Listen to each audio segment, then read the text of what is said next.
Старение и хроническое воспаление связаны очень тесно. Настолько, что даже появилось специальное понятие inflammaging – старение, вызванное хроническим воспалением. Как заблокировать это воспаление?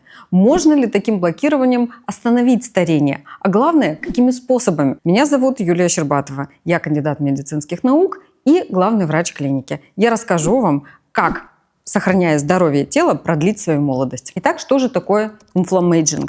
Это воспаление, хроническое воспаление, то воспаление, которое вы не видите. Это не то воспаление, когда возникает фурункул, например, или пневмония. Это другое воспаление. Воспаление, которое вы не видите глазом, его очень трудно зафиксировать в анализах, например. Это воспаление, которое хронически, потихонечку протекает в ваших тканях. Я когда объясняю своим пациентам, что такое инфламмейджинг, сравниваю его с тлеющим торфом на болоте. Внешне все спокойно, водичка, все здорово, но внутри происходит тление, горение торфа. Почему же это так плохо? Дело в том, что когда ваши ткани заняты воспалительным процессом и борьбой с этим воспалительным процессом, это как борьба добра и зла, света и тьмы, это всегда очень такое символичное, но очень похожее. Когда ваши клетки, ваши ткани, весь ваш организм борются с воспалением, в этот самый момент ткани ваши истощаются. Организм не занят каким-то созиданием, не синтезом крепких здоровых костей, не занят обновлением ваших тканей для молодости и красоты. Он не занят тем, чтобы поддерживать функции мозга в хорошем состоянии, чтобы у вас была хорошая память, чтобы у вас было ясное мышление, чтобы у вас была работоспособность высокая. Нет, организм занят вовсе не этим. Он занят бесконечной борьбой и затратой ресурсов на это воспаление. В конечном итоге организм перестает синтезировать гормоны в достаточном количестве. Организм перестает нормально обновлять ткани для того, чтобы они функционировали дальше.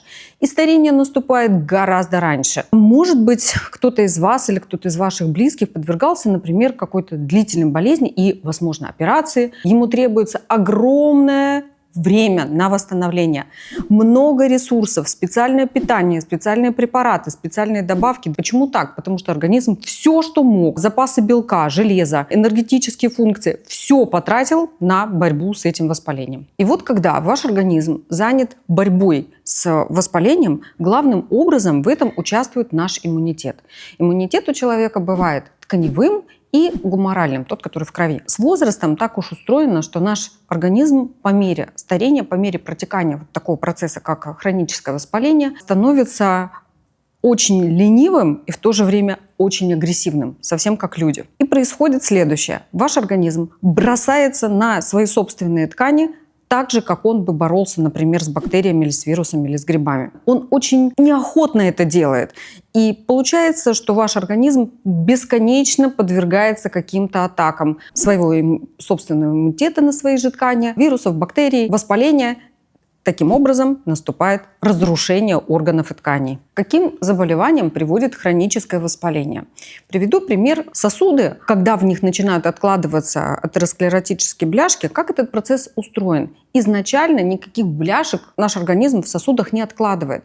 Все начинается с воспаления.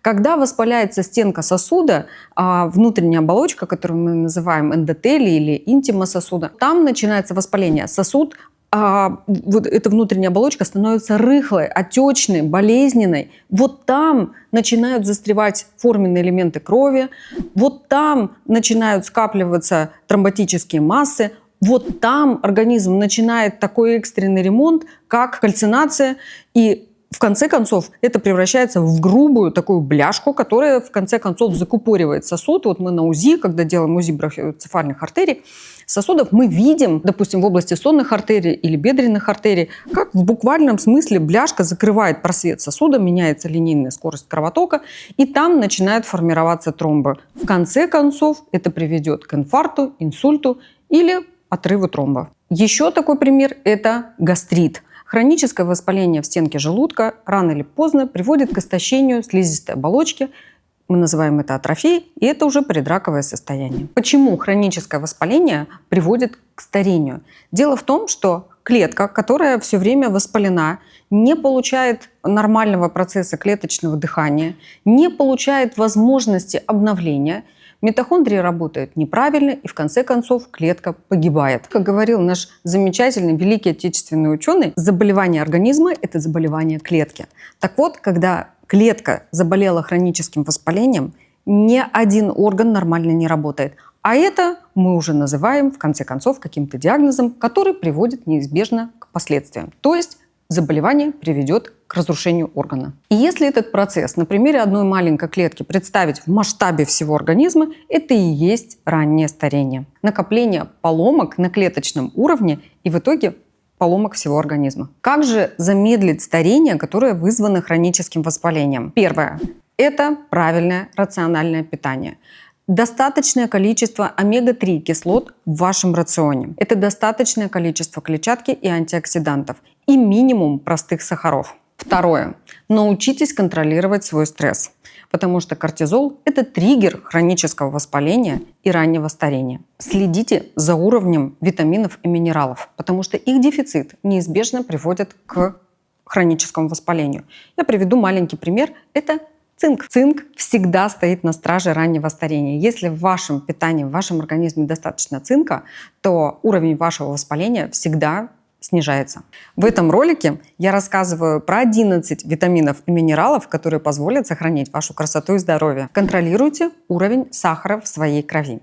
Как это сделать? При помощи глюкометра, при помощи лабораторного анализа, который покажет уровень вашего гликированного гемоглобина, выработку инсулина. В домашних условиях контролируйте, сколько сахара вы едите. Избыток простых сахаров, глюкозы и особенно фруктозы влияет на запуск воспаления. Пятое. Больше двигайтесь. Совершенно бесплатно и очень просто. 10 тысяч шагов – это не какая-то метафора, это необходимость. Вам обязательно нужно ходить пешком вверх и вниз по лестнице.